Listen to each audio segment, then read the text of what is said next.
This is the Fitzy and Whipper with Kate Ritchie podcast.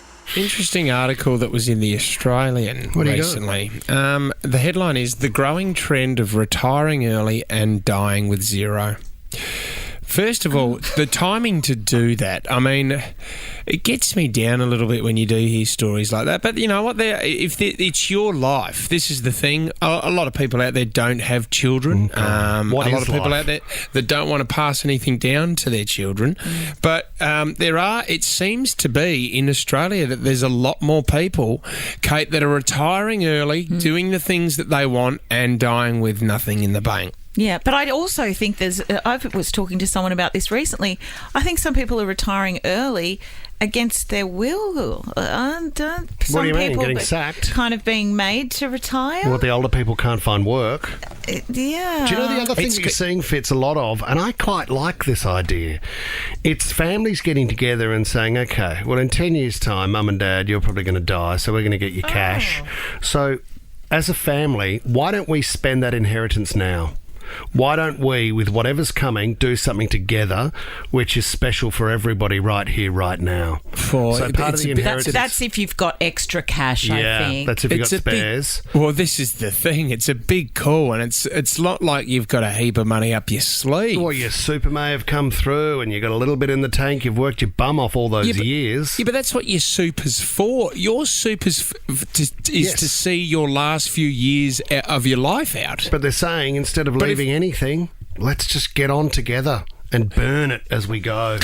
What are you talking about? I worry for my parents because this is the thing, that they've got their super now, but the FIRE movement, as it's called, which is financial independence, retire early, is really coming into play. And there's people out there that are going, I think the biggest thing, you've actually got to sit down and think to yourself, if I retired right now, what do I have to live on a day to get through to the end of my life?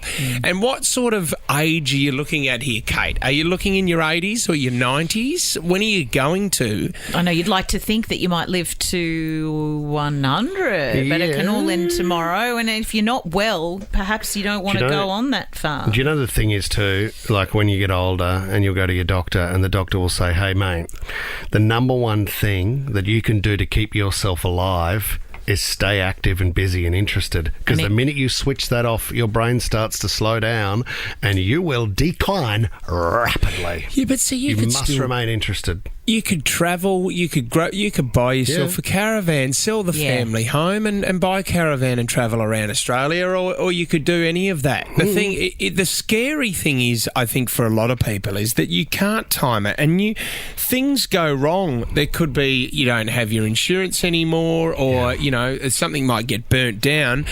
Imagine if you got to the age of 75 and you burnt through all your money. It's not like you can go and get another job to keep yourself going. I mean, I don't know about if Kate's aware of this, Fitz, but you've actually got a condition called Graves' disease. Now, I've never heard of a worse named disease in my life. Me? No, Fitzy's got Graves' disease. I don't anymore. Oh, Graves. I did have it, which is your thyroid. Yeah. And the doctor that discovered it was Dr. Graves.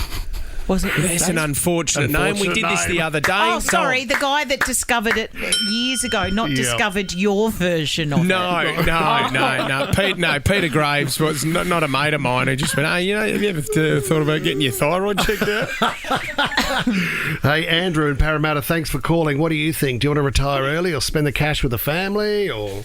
Oh, I'm definitely retiring early and use that money and travel with my family, making memories while I'm alive. Yeah. So, Andrew, have you picked an age? Is there? What are you thinking? I'm thinking 50. 50? How old are you now? Must have worked your way into a nice position, though. I'm 29. You're 29, but you're going to work your butt off until 50, and then you've worked it out that you'll be able to survive for the rest of your life, Andrew? Yeah, that's my plan. Yeah. Okay. Do you know, I think that's what, 10 years away from I think that's good because it's different. It's so different these days. And Andrew's young and he's going to have all sorts of hustles on the go. He won't have a full-time job and he'll make more money than anybody with his hustles. I got a 14-year-old kid down the street who's gurneying my driveway today for $100. Is he? Yeah, he's just got a side hustle. What? He went and bought a high-pressure hose. I got a quote for Gurney, and it wasn't that. This guy's awesome. You're paying a kid $100 to gurney your driveway. Yeah. I think Get your kids to do it. No, you're missing the point. He's created a side hustle and I want to support him. It's kind of cool. He's door knocking for work. Like, good on him. Yeah. What a crap. I mean, if he doesn't do a good job, I won't pay him. No, exactly. If he misses the edges, sorry, mate, You pay him in books. You could give him books. He'll get an education there. Now $10 at thefartwopersonaltrainer.com. Fitz in Whipper with Kate Ritchie is a Nova podcast. For more great shows like this, download the Nova Player via the App Store or Google Play. The Nova Player.